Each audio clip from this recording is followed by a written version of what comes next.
एक माणूस कसलाही गुन्हा नाही, कोणत्याही स्त्रीला स्पर्श सुद्धा केला नव्हता, पण तरीही त्याला रेप केसमध्येच आयुष्याची 20 वर्ष जेलमध्ये घालवावी लागली. आता तुम्हाला वाटेल असं कसं शक्य आहे, पण अशा कित्येक फॉल्स रेप केसेसमुळे आणि खोट्या सेक्शुअल हॅरेसमेंटच्या केसेसमुळे हजारो पुरुषांचं आयुष्य बर्बाद झालंय. असाच एक माणूस खोट्या केसमुळे जेलमध्ये अक्षरशः 20 वर्ष सडत राहिला. आज याच दुर्दैवी पुरुषाची गोष्ट तुम्हाला सांगणार आहे, ज्याचं नाव आहे विष्णू तिवारी. नमस्कार, तुम्ही पाहताय गाजावाजा.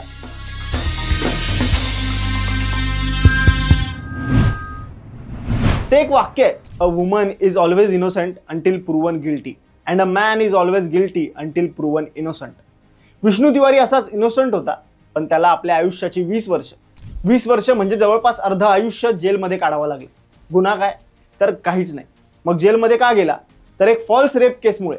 2021ला जेलमधून बाहेर आल्यावर तो म्हणाला होता की 20 वर्ष मी जेलमध्ये होतो, माझं शरीर आता मोडून पडलंय, कुटुंब सोबत नाही, काम करून करून माझे हात बघा कसे झालेत, लग्न सुद्धा झालं नव्हतं. जेलमधून बाहेर आल्यावर मला त्यांच्याकडून 600 रुपये मिळाले, म्हणजे जेल प्रशासनाकडून. आता माझ्याकडे फक्त हेच आहे. विष्णू हा मूळचा युपीतल्या सिलावन गावचा. त्यावेळी त्याचं वय होतं 23. जेलमध्ये जाण्याच्या आधी तो शेती आणि बनारसी साड्या बनवण्याचं काम करायचा. त्याचं आई वडील, 3 भाऊ, त्यांच्या बायका असं कुटुंब होतं. पण एक दिवस त्याच्यावर बलात्कार केल्याचा आरोप झाला. समाजाने वाईट टाकलं. गावातल्याच एका महिलेने विष्णूवर बलात्कार आणि जातीवरून शिव्या देण्याची तक्रार नोंदवली. 16 सप्टेंबर 2000 साली त्याला अटक करण्यात आली. इतर आरोपींप्रमाणे तो सुद्धा मी निर्दोष आहे, काहीच केलं नाही असं सांगत असतो, पण त्याचं काहीच ऐकलं जात नाही. ट्रायल कोर्ट त्याला दोषी ठरवतं आणि जन्मठेपेची शिक्षा सुनावतं. त्यानंतर त्याची रवानगी आग्र्याच्या सेंट्रल जेलमध्ये होते. त्याला आतापर्यंत कळलंच नव्हतं की त्याने नेमका गुन्हा तरी काय केलाय. कोर्टाच्या फेऱ्यांमध्ये विष्णूच्या घरच्यांकडे सर्व पैसे संपून जातात. तो लोअर कोर्टात दोषी ठरला होता, त्यामुळे हाय कोर्टात त्याला अपील करण्याची एक संधी होती. मात्र खिशात आणि कुटुंबाकडे 1 रुपया सुद्धा शिल्लक नसलेला विष्णू काहीच करू शकला नाही.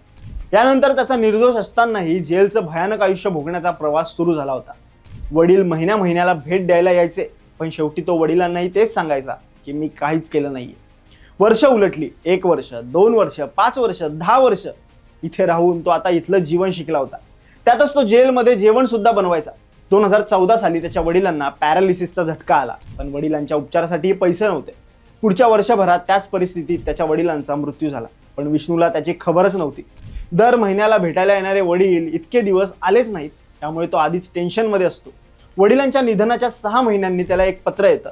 त्या पत्रातून त्याला कळतं की 6 महिन्यांपूर्वीच त्याच्या वडिलांचा मृत्यू झालाय. एकीकडे निर्दोष असताना जेलमध्ये आतापर्यंत 15 वर्ष काढली, त्यात वडिलांचं निधन. आणि वडिलांचं निधन ही गोष्ट त्याला आतून खात असते. त्यामुळे तो पॅरोलवर जेल बाहेर येण्याची मागणी जेल प्रशासनाला करतो, पण त्याची ही मागणी मान्य केली जात नाही. पुढची 3 वर्ष त्याला कोणीच भेटायला आलं नाही. या इतक्या वर्षांमध्ये त्याला बेलवर सुद्धा बाहेर सोडलं गेलं नव्हतं. बाहेर काय चाललंय, जग किती बदललंय, भावंड कशी दिसतात, गाव कसं आहे, त्याला या सर्वांची काहीच माहिती नसते. 2018 साली त्याचा एक लहान भाऊ महादेव तिवारी त्याला भेटायला येतो, पण इथे त्याला आणखी एक मोठा शॉक लागतो. वडिलांच्या निधनानंतर वर्षभरातच त्याच्या आईचंही निधन झालेलं होतं. ही गोष्ट त्याला 3 वर्षांनी कळते, आणि अजून म्हणजे याच 3 वर्षांमध्ये त्याच्या दोन्ही भावांचाही हार्ट अटॅकने मृत्यू झाला होता. अख्खं कुटुंब संपल्यानंतर काय करावं आणि काय करू नये या गोंधळातच तो जातो. एकतर न केलेल्या गुन्ह्यामुळे इतकी वर्ष या नरकात काढली, त्यात आई वडील आणि भावंडांचं शेवटचं दर्शन त्याला करता आलं नाही. आतापर्यंत त्याने आपल्या सुटकेच्या आशा सोडून दिल्या होत्या, पण 2020 साली एक जेल अधिकारी विष्णूची विचारपूस करतो. त्याची वागणूक, त्याचं वर्तन, त्याचं सगळं चांगलं असल्यामुळे तो जेल अधिकारी त्याच्या फाईल्स वर काढतो. त्याच्या फाईल्स बघून आता जेल अधिकाऱ्यांना शॉकच बसतो. विष्णूची खडानखडा माहिती गोळा केल्यावर तो अधिकारी सर्व माहिती स्टेट लीगल अथॉरिटी सर्व्हिसकडे पाठवून देतो. यानंतर ही अथॉरिटी विष्णूच्या केसमध्ये दखल घेते. यानंतर ही केस त्यावेळच्या इलाहाबाद कोर्टात पोहोचते, जिथे यावर सुनावणी सुरू होते. मात्र या संपूर्ण प्रकरणातच अनेक त्रुटी आहेत असं कोर्टाला आढळतं. यामध्ये सर्वात महत्त्वाची गोष्ट त्यांना दिसून येते ती म्हणजे 2000 साली ज्या तारखेला संबंधित महिला विष्णू विरोधात पोलीस स्टेशनमध्ये गेली होती, तेव्हा त्या दिवशी कोणत्याही FIRची नोंद झाली नव्हती. याच्या व्यतिरिक्त FIR 2-3 दिवसांनी केलं गेलं होतं. त्यातच असंही दिसून आलं की FIR त्या महिलेनं नाही, तर त्या महिलेच्या पतीने आणि सासऱ्याने नोंदवलं होतं. अजून एक गोष्ट त्यांना सापडते की स्थानिक कोर्टात पोलिसांनी विष्णूच्या विरोधात एकही पुरावा सादर केला नव्हता.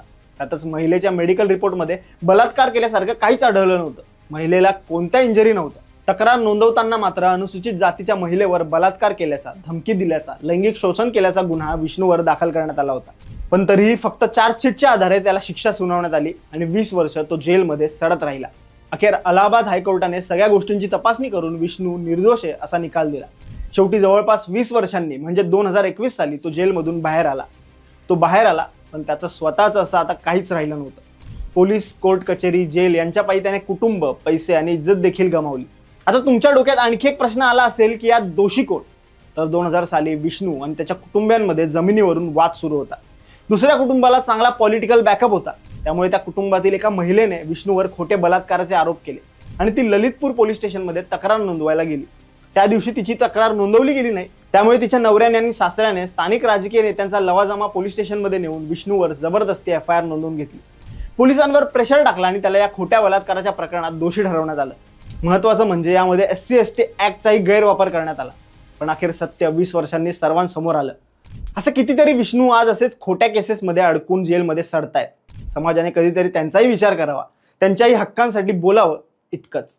ही माहिती तुम्हाला कशी वाटली आम्हाला कमेंट्समध्ये नक्की सांगा आणि अशाच इंटरेस्टिंग गोष्टी जाणून घेण्यासाठी गाजावाजाला लाईक, शेअर, फॉलो आणि सबस्क्राईब करायला विसरू नका.